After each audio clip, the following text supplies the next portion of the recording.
every single day.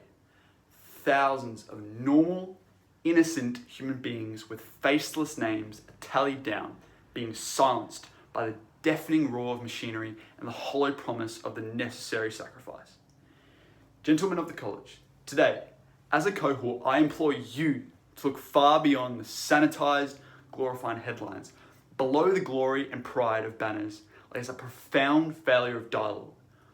Boys, we are witnessing a reality where real human lives are being swapped, just like some pocket change, for just terrain and political vanity. The world's obsession with military has become a disease of cycle and terror that is treating our current youth as mere inventory waiting on a conveyor belt of tragedy. This is not just speculation, gents. People are dying right now, as I say in the speech. This constant drive towards battle needs an immediate pivot. We must prioritize the vital power of negotiation above the deafening machinery of war. We must reject what seems like the inevitable path to destruction and war. Instead, we should insist on the tireless labor of diplomacy to safeguard future generations to come. The sky itself became a weapon, and the peace we once knew was shattered. This is the haunting testimony of people who are trapped in the current cycle of borders, all sharing the horrible conditions of the displacement. This may sound awful, but it is real. This is the reality of our world, a continuous mobilization of the different world powers that is exposing the badly damaging effects of modern warfare. Prioritizing military power over real human being lives is a moral tragedy. Many people argue that military power stabilizes regions, but we must rethink the real cost of these so-called victories. When we put our military dominance first, we are undermining one of the basic human rights to safety, a right that states everyone should be free from the threat of violence. In places without stable mediation, conflicts thrive on territorial greed and the glorification of force. Current global figures show that 473 million children are trapped in war zones with little to no chance for their futures. We cannot let our youth and the future of youth be treated as mere inventory on a conveyor belt of tragedy. We must push for a clear shift towards dialogue. It is time to choose the relentless work of diplomacy over the hollow promise of the worthless necessary sacrifice. You're probably wondering, how can you, one singular BBC student, address the ongoing machinery of war? Well, the first major obstacle we must cross is our social ignorance and lack of appreciation. This is due to being disconnected, since we aren't the ones fighting on the front lines, nor do we have much to do with it. Wake up.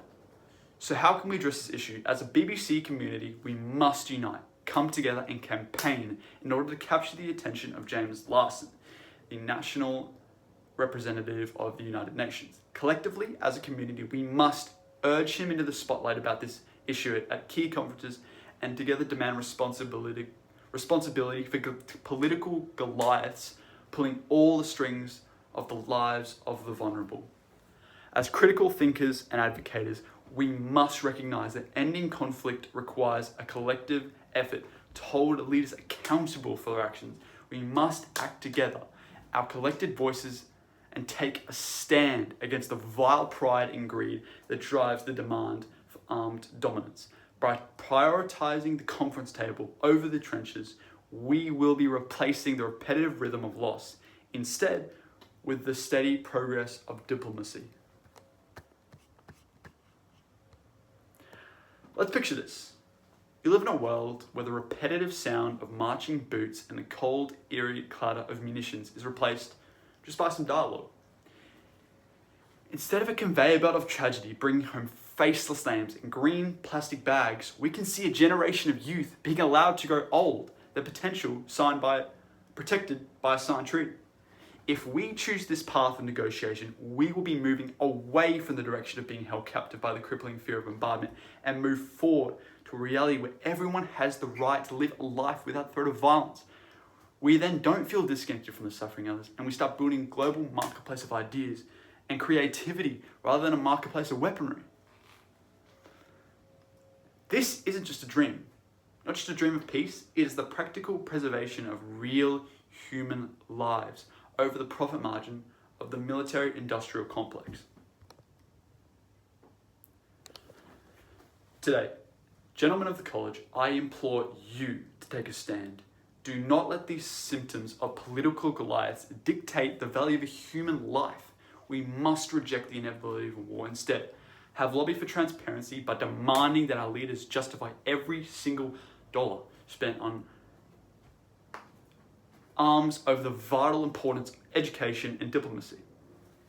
Support the United Nations criteria by urging representatives such as James Larson to prioritize human rights and mediation in every global conference and apply our collective voice.